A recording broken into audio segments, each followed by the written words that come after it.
Still with Abdul Ezedi. Alex was asking last week because, of course, he converted to Christianity and, despite committing a sex offence, was allowed to stay because he's a good Christian. Told all his mates, I'm still a good Muslim. And indeed, when he was buried after throwing himself into the Thames, we think, following that alkaline attack on that poor lady who he nearly blinded in South London, in Clapham, he was buried as a full Muslim at a full Muslim funeral. And Alex said, well, who's paying for that? Well, it turns out it's an organisation called the Muslim Burial Fund, which organised and raised more than £6,000 to lay Ezedi to rest. Under the name of Abdul Wahed. In other words, they lied about who they were raising money for. They didn't mention that he was a sex convicted sex assaulter, plus he was the Clapham attacker. So this money was raised on false pretences, Peter.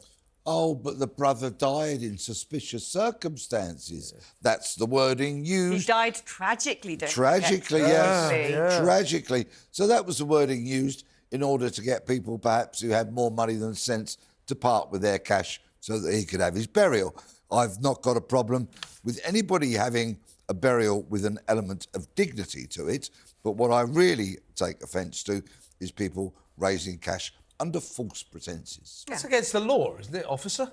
Well, quite possibly. I'm sure there's some legislation that may have covered that. Well, you can't go around saying, oh, I'm raising money, it's for this guy who's a saint, when in fact you're raising money for a rapist. That's got to be against the law.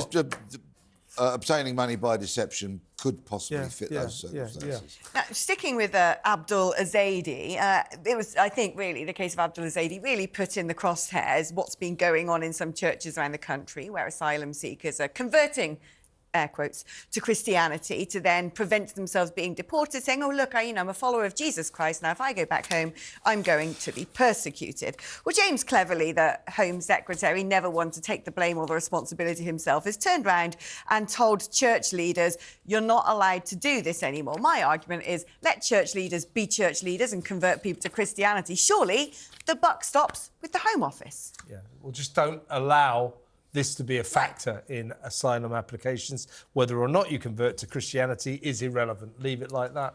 On this weekend, which is so important to many people of faith, particularly Christians, in fact, more important than Christmas for many people to whom their faith is extremely important, I think it's rather apt that we discuss the role of the church in matters like this.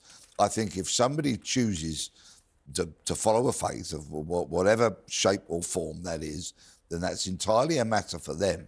But should it actually be a factor in deciding whether they should be granted asylum to stay in this country? Right. I think the answer to that is a fundamental no. Exactly. Whereas somebody who groped somebody's buttocks, which Ezedi did, and then on another occasion exposed himself, indecent exposure, I think they very much should be factors.